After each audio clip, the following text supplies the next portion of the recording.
여러분 안녕하십니까. 크립토 토마토 오늘도 인사를 전해드리고 있고요. 오늘도 마찬가지로 이런저런 정보들을 한데 모아봤습니다. 그냥 라디오 듣듯이 편안하게 한번 들어주시면서 어떤 일들이 지금 전 세계적으로 리플사 뿐만 아니라 대외적으로 진행이 되고 있는지 알아보실 수 있는 그런 시간이 될 수 있기를 바랍니다. 지금 현재 비트코인 가격은 1286불, 어제 또 갑자기 하락을 하기 시작했었죠. 그와 동시에 도미넌스도 천천히 내려가고 있습니다. 69.8%. XRP 가격은 25센트, 거의 26센트 정도 되는데요. 어제와 비교했을 때 그렇게 별반 크게 차이가 나지 않는 그런 모습이 진행이 되고 있습니다.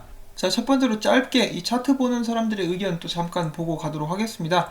이제 어제랑 거의 똑같은 차트 분석을 남겨주고 있죠. 지금 상단선 채널 끝에 다다랐다. 여기서 이제 방향성이 나올 수 있기를, 특히 상승할 수 있기를 기대를 하는 사람들이 늘고 있는데, 이런 식으로 많은 사람들이 한 번에 기대를 하기 때문에 오히려 좀 더 질질 끌게 되지는 않을까 하는 그런 걱정도 들기는 하는데요. 여기는 이 사람은 XRP가 거대한 상승 지표를 만들어 가고 있다. 이 XRP 같은 경우는 규제의 청신호를 기다리며 잠들어 있는 거대한 거인이다. 오늘날 당신이 깨어나서 XRP의 가격이 상당히 높은 정도에서 거래되는 것을 보게 될 수도 있을 것이다 라고 이야기를 해줍니다. 이건 희망회로다 라고 하실 분들도 많이 계실 텐데, XRP 자체가 사라지지 않는 한 저는 가치가 반드시 올라갈 것이라고 생각을 합니다. 물론 이런 부분은 XRP 뿐만 아니라 다른 모든 암호화폐에도 해당이 되는 그런 부분이죠. 자, 과연 이번에는 정말로 상승이 오게 될 수 있을지 저는 그래도 기대는 조금 해보고 싶습니다. 자, 그 다음으로는 스프링 프로젝트에서 주관하는 해커톤 이벤트가 열린다라고 하죠. 이를 통해서 실력 있는 개발자 및 프로그래머들을 선별할 수도 있는, 그들의 성장을 장려할 수 있는 이벤트가 될 수 있기를 바라봅니다. 자, 그 다음엔 폴리사인에 관련된 소식이 있습니다. 이 폴리사인 이름을 듣는 것도 이제 굉장히 오랜만이죠. 이 폴리사인 같은 경우는 기관 투자자 수준의 투자자들을 위한 수탁 업무를 맡게 될 그런 사이트 및 이제 서비스가 될 것입니다. 딱 보시면은 비트코인, XRP, 이더리움 모습이 보이고 있죠. 저희가 이 폴리사인에 대해서 관심을 갖고 지켜보는 이유 중에 하나는 바로 XRP의 초기 개발자 알서 브리더와 현 CTO인 데이빗 슈월츠가 이 프로젝트에 참여하고 있기 때문입니다. 참여하는 뿐만 아니라 주도를 하고 있죠. 그래서 많은 사람들이 관심을 갖고 지켜보고 있는 그런 프로젝트이기도 하고, 데이빗 슈월츠 같은 경우는 폴리사인에 관해서는 말을 극도로 아끼는 그런 모습을 보여주었습니다. 나름 베일에 쌓인 그런 프로젝트인 폴리사인 그리고 엑스풀, 저희가 발표되기를, 더욱더 많은 관련 정보가 나올 수 있게 되기를 바라는 그런 프로젝트들이죠. 자, 이 폴리사인에서 새로운 인재들을 영입하기 시작했습니다. 전부 다 시니어 소프트웨어 엔지니어들만 이렇게 모집을 하고 있는 모습이죠. 그만큼 수준 높은 기술이 요구된다라고도 볼 수가 있겠고, 또한 동시에 이 프로젝트가 더욱더 활성화될 수 있는 기반이 마련되었다는 것을 저희가 알 수가 있겠습니다. 자, 하루빨리 폴리사인 이 모습을 드러낼 수 있기를 기대를 해보고요. 엑스풀도 마찬가지고요. 그 다음 정보로는 제가 약 한 달 전쯤에 여러분들께 소개를 해드렸었던, 공유를 해드렸었던 정보인데요. 이제 더욱더 자세한 사항이 나오게 되어가지고 여러분들께 다시 한번 보여드립니다. 미국 정부 관계자들, 이 거물들이 대거 참석하는 핀테크 윅 2019 참여자들도 한번 봐야겠죠. SEC의 의장 제이 클레이튼, FDIC 의장 젤레나 맥 윌리엄스, 그 외에도 FCA 전략부장 빵형, 컨센서스의 조 루빈, CFTC의 새로운 의장, 그리고 핀센의 의장, 이렇게 참석을 합니다. 더욱더 많은 사람들이 참석을 하는데, 이 사람들이 이제 키노트 스피커들이 되는 것이죠. 자, 이 정도 되는 사람들이 참석을 하는데 빵형이 당당하게 들어가서 스피치를 하게 될 것입니다. 정말로 이렇게 거물들이 모인 만큼 중요한 정보들, 발표들 저희들에게 알려줄 수 있기를 또 기대를 해볼 수가 있겠고요. 이 행사는 워싱턴 DC에서 열리게 됩니다. 참고로 또 재밌는 사실은 조셉 루빈 같은 경우는 브래드 갈링하우스를 별로 좋아하지 않죠. 빵형 역시 딱히 조셉 루빈을 좋아할 것 같지는 않고요. 한 가지 저희가 여기서 주목해서 봐야 될 점은 이 핀센의 의장이 참석하게 되는데, 핀센 같은 경우는 XRP를 통화로 지정을 한 바가 있습니다. 이 빵형이 등장하게 되는 날짜는 2019년 10월 23일, 그리고 또 같은 날에 제이 클레이튼과 연설을 하게 됩니다. 한 달이 좀 넘게 남았는데 굉장히 많은 기대가 되죠. 행사가 열리게 되고 중요한 소식이 나온다면 또 여러분들께 바로바로 전달해 드리도록 하겠습니다. 자, 그 다음에는 2017년도에 마커스 트레처가 한 인터뷰에 관해서 여러분들께 잠깐 소개를 해드린 후에, 그거에 이어서 리브라, IMF 등등에 대해서도 또 이렇게 연결해가지고 전달을 해드리려고 합니다. 일단 인터뷰들이 많이 나와 있는데요. 이것저것 나와 있지만은 제가 듣지 않고 제가 요점 정리한 부분들을 바로 알려드리도록 하겠습니다. 자, 일단 질문과 답변 시간이었어요. 그래서 은행들에게 XRP를 받아들이는 데 있어서 가장 큰 장애물이 될 것은 무엇인가 라고 했을 때 2017년 11월 당시 마커스 트레처는 이렇게 이야기를 합니다. 큰 장애물은 솔직히 없는 것 같다. 우리는 봄에 영국 중앙은행 규제 관계자들과 이 리플사의 기술을 사용하는 것들에 대해서 심도 있는 대화를 많이 나눴다. 은행들은 가장 보수적인 집단이고 우리는 규제 관계자들의 지지를 받는 데 성공했다. 자, 그래서 여기서 제가 잠깐 말씀드리고 싶은 것이 있는데요. 이 영국 중앙은행이 오늘 정보의 이제 연결 다리가 될 것입니다. 계속해서 말씀을 드리자면은 이 리플사의 기술을 받아들여서 첫 번째로 시작할 수 있는 네트워크를 만들어내고 확장하게 된다면은 은행들이 다 함께 협력해서 일하게 됐을 때 전 세계 네트워크의 90% 정도를 커버할 수 있게 될 것이다. 전 세계 여러 나라의 송금로를 확보하면은 다른 은행들도 네트워크에 더 참여하기 쉬워지게 될 것이고 은행들이 XRP를 사용하기가 더 쉬운 그런 배경이 마련될 수 있을 것이다. 우리는 세계 여러 은행들과 XRP를 사용하는 것에 대해서 좋은 대화들을 나누고 있다. 이때가 2017년도 말이었고요. 계속해서 또 들어보게 된다면은 이 리플사는 QR릭스와 함께 돈을 미국에서 멕시코로 보내는 것을 시행을 했었고 테스트를 했었고 이 과정 속에서 은행들이 함께 참여했었는데 은행들로부터 이 지불 속도가 너무 빠르다며 좀 천천히 해달라는 요청을 받았었다라고 이야기를 합니다. 한마디로 기술이 그때 당시 가지고 있었던 정말 오래된 금융 시스템에 너무 앞질러 가니까 은행들이 당시 따라올 수 없었다라는 것이죠. 아마도 이러한 부분들이 엑스커런트 개발을 하게끔 만들었고 이렇게 지불 시스템을 먼저 빨리 해야만 결제 시스템이 따라올 수 있게 됐다. 그것을 확인할 수 있는 계기가 되지 않았나 싶습니다. 그 다음에 또 다른 질문이 있었는데요. 어떤 사람이 이렇게 물어봤습니다. XRP 가격이 1000불 이상 오르겠느냐? 그것에 대해서 마커스 트레처는 대답할 수 없다 라고 이야기를 합니다. 그 다음에 2018년 3월 19일 마커스 트레처는 이렇게 이야기를 하고 있고요. 지금 현재 돈이 움직이는 송금로, 리플사가 지원을 하고 있는 송금로 같은 경우는 일본과 태국, 스웨덴과 미국, 중동과 인도, 그리고 영국, 유럽 및 미국입니다. 이런 송금로들은 계속해서 늘어나게 될 것이라고 제가 생각을 해볼 수가 있겠죠. 자, 그 다음에는 계속해서 리플사에게 전폭적인 지지를 보내왔었던 그리고 리플사의 유료 고객이기도 한 영국 중앙은행 총재가 이렇게 이야기를 한 적이 있었죠. 달러를 대체할 가상 기축통화가 필요할 수가 있겠다. 이 디지털 중앙은행 통화 네트워크에서 가상 기축통화를 만들자는 아이디어, 바로 이제 힘있는 중앙은행들이 다 함께 모여가지고 리브라 같이 중앙은행들이 참여해서 만드는 디지털 스테이블 코인을 만들자라는 아이디어를 제시한 적이 있었습니다. 자, 여러분들도 그때 기억이 나실 거예요. 그것에 대해서 최근에 있었던 유럽 의회에서 크리스틴 르갈드 유력한 차기 유럽 중앙은행 총재에게 질문을 합니다. 여기는 이분이 질문을 하셨는데요. 이 영상은 유튜브에 올려져 있으니까 여러분들이 찾아가지고 관심 있으신 분들은 직접 시청을 해보시면 될 것 같습니다. 자, 아무튼 질문은 당연히 이런 것이었습니다. 이 크리스틴 르갈드는 최근 있었던 영국 중앙은행 총재의 발언에 대해서 어떻게 생각을 하느냐, 이 중앙은행들이 함께 모여가지고 스테이블 코인을 만드는 것에 대해서 어떻게 생각을 하느냐라는 질문을 남겼고 그것에 대한 대답으로 크리스틴 르갈드는 굉장히 흥미가 당기는 제안이자 아이디어다. 다른 유로피언 중앙은행 멤버들이 어떻게 생각할지는 모르겠지만은 내 개인적으로는 그 분야에 대해서 연구를 할 때 꼭 같이 참여하고 싶다라고 긍정적으로 답변을 해줍니다. 제가 어제 또 불과 어제 이 크리스틴 르갈드가 정말 긍정적으로 디지털 화폐에 대해서 계속해서 발언하는 것을 또 전달을 해드렸었는데 이런 부분들이 점차 가시화되고 적극적으로 중앙은행들이 스테이블 코인들을 만드는 것에 대한 움직임들이 가시화되고 있습니다. 자, 여기서 사람들이 가정하고 있는 것이 한 가지가 있습니다. 그냥 아이디어라고 들어주시면 될 것 같은데요. 영국 중앙은행 같은 경우는 계속해서 리플사와 협력을 해왔고 굉장히 좋은 의견을 또 가지고 있습니다. 실제로 영국 내에서 XRP를 사용하고 있는 그런 기관들이 있기 때문에 그런 부분은 저희가 또 확실하게 알 수 있는 그런 정보들이었죠.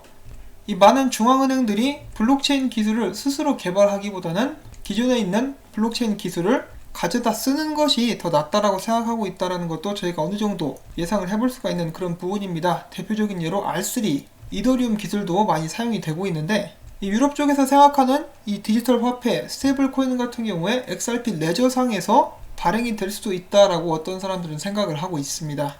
말씀드렸다시피 딱 여기까지만 아이디어니까 여기까지만은 이렇게 말씀을 드릴 수가 있겠고요. 자, 이것에 대한 답변이 있습니다. 바로 데이빗 숄츠가 답변을 한 것인데요. 만약에 이 중앙은행들이 그들만의 암호화폐를 만든다면은 이제 프라이빗 체인이 되겠죠. 이 리플사 같은 경우는 XRP가 그들만의 암호화폐와 그들의 손길이 닿지 않는, 그러니까 그 네트워크에 속하지 않은 다른 암호화폐들 간의 교환을 지원하는 브릿지 커런시가 될 것이다. 예를 들어 유로피언 암호화폐와 최근에 떠들썩한 중국에서 발행하는 암호화폐 간의 교환이 이루어지려면 또 브릿지 커런시가 필요하겠죠. 그건 하나의 예라고 볼 수가 있겠고요. 이런 식으로 XRP를 발전을 시킬 것이라고 이야기를 하고 있고, 만약에 이런 중앙은행들이 전체에 전세계 기축통화를 만들고자 한다면 그들 역시 우리처럼 퍼블릭 체인이 될 수밖에 없을 것이다 라고 이야기를 해줍니다. 지금 나라마다 중앙은행들에서 자체 암호화폐를 발행하려고, 디지털 화폐를 발행하려고 하는 움직임이 일어나고 있고, 그렇지 않은 나라들도 많기 때문에 이 암호화폐가 수십 개, 수백 개가 나온다 한들 그 안에서 교환을 해줄 수 있는 매개가 필요한데, 거기서 떠오르는 것이 바로 XRP 그리고 인터레저 프로토콜입니다. 그렇기 때문에 아직 잘 모르는 사람들은 이 은행들마다 그들만의 암호화폐를 만들기 때문에 XRP는 필요 없다라고 생각을 하는 사람들, 그렇게 발언을 하는 사람들이 있는데 정말로 잘 모르고 이야기를 하는 것이라는 것을 알 수가 있죠. 그런 부분들은 오히려 XRP의 필요성을 더욱더 부각시켜줄 뿐입니다. 리플사가 바라는 것이기도 하고요. 앞서서 말씀을 드렸었던 지불이 더 빨라질 수 있기 때문에 오히려 XRP의 사용성을 부각시켜줄 수가 있습니다. 자, 그 다음에 이번엔 IMF로 또 넘어가 보도록 하겠습니다. 여기 있는 이 여성분이 이제 IMF, 이 사람에게 IMF는 지금 현재 리브라에 대해서 연구하고 있습니까? 그렇다면 리브라에 대해서 어떤 식으로 생각하고 있습니까? 라고 질문을 하니까 여기는 이분이 이렇게 대답을 합니다. IMF는 지금 현재 많은 시간을 할애해 가면서 리브라에 대한 연구를 진행하고 있다. 2주 전에는 관련 페이퍼도 나왔었다. 보고서라고 볼 수가 있겠죠. 그래서 계속해서 이야기를 하는데, 우리는 새로운 혁신에 대한 기회와 그로부터 오는 위기에 대한 중심, 이 균형을 잘 잡아야 된다라고 생각을 한다. 자, 이 다음에 이 사람이 하는 발언이 또 굉장히 크게 화제가 되는데요. 이 사람이 이렇게 이야기를 합니다. 이 스테이블 코인과 같은 금융적인 혁신은 인터넷이 정보의 이동을 빠르게 한 것처럼 이 돈을 더 빠르고 싸고 안전하게 움직이게 할 수 있도록 도울 수 있다. 바로 리플사가 추구하는 가치죠. 몇 년 전부터 이야기를 하고 있었던 인터넷의 가치에 대해서 이야기를 해줍니다. 그것의 중요성을 이제 깨달은 것인지는 모르겠지만은 지금 사람들이 여기저기서 이 인터넷의 가치 중요성에 대해서 이야기를 하고 있는데, 리플사 같은 경우는 몇 년 전부터 처음부터 그것을 목표로 사업을 계속해서 진행을 해오고 있었습니다. 자, 그리고 또한 이어서 이 리브라에 대해서 데이비드 슈월츠는 이렇게 이야기를 했는데요. 어떤 사람이 이렇게 그에게 질문을 남깁니다. 페이스북이 왜 무담보형 토큰을 발행하려 하지 않는지 궁금하다. 거의 공짜로 발행할 수 있는데 말이다 라고 질문을 했더니 데이비드 슈월츠가 페이스북이 리브라 리저브 예치 자산을 점진적으로 없앨 것이라고 확신한다. 이미 테더가 이 부분을 증명했다라고 대답을 했습니다. 그러니까 처음에 연동된 자산이 있는데 그 자산의 규모를 점차 줄여 나가게 돼서 결국에 연동되는 것들이 줄어들지 않을까, 연동되는 자산의 가치가 줄어들지 않을까라고 예상을 하고 있다는 것이죠. 이런 부분도 나와서 참고적으로 소개를 해드리고요. 자, 그 다음에는 최근에 또 이런 일이 있었습니다. XRP 가격 상승 때문에 열받은 사람들이 많이 있죠. 막 화가 나서 악플도 남기고 막 사람들에게 싸움도 걸고, 뭐 저한테도 이렇게 악플도 많이 남기고 그러는데, 그 중에 이제 한 사람이라고 볼 수가 있겠습니다. 이 사라라는 사람인데요. 리플사가 하는 일이라고는 XRP를 몇십억 달러어치 시장에 집어 던지는 것 뿐이다. 리플사의 기술이 그렇게 훌륭하다면 왜 가격에 반영되지 않는가? 이 머니그램을 봐라. 주식이 2배 이상 뛰어 올랐다. 그러나 리플사의 신뢰를 가지고 리플사를 지지하는 투자자들은 계속해서 돈을 잃고 있다. 빠르게 부자가 될 수 있는 길이 있는데 XRP 홀더들은 여기에 포함되지 않는다. 유감! 이런 식으로 이야기를 했어요. 그랬더니 그에 대해서 데이비드 슈월츠가 이렇게 답변을 합니다. 너는 말은 그렇게 하는데 실제로 리플사의 기술에 대해서 알아본 적이나 있냐? 정말 진지하게 XRP 레저의 컨센서스가 어떻게 작동하는지 아느냐? 인터레저가 무엇을 위한 것인지, 그리고 리플사가 열심히 개발하고 설계해 나가고 있는 것이 무엇인지 진지하게 알아본 적은 있냐? 우리는 정말 많은 것들을 개발하고 지어 나가고 있다. 그것이 지금 현재 우리가 집중하고 있는 것이다 라고 이야기를 해줍니다. 자, 데이비드 슈월츠도 약이 많이 올랐겠죠. 이렇게 기분 나쁘게 이야기를 하니까. 남은 정말 열심히 일을 하고 있는데 본인도 가격이 오르지 않아서 답답한 것은 매한가지일 것입니다. 데이비드 슈월츠 같은 경우도 XRP를 많이 들고 있거든요. 그러면서도 계속 비난에 시달리니까 아무래도 스트레스를 좀 많이 받겠죠. 이 유튜버인 저도 이런 것 때문에 이렇게 비난하는 것 때문에 좀 스트레스를 받는데 이 사람은 얼마나 오죽하겠습니까? 그런데 한 가지 이제 저희가 자세히 살펴보면은 이 사람이 한 말에 대해서 약간 어폐가 있어요.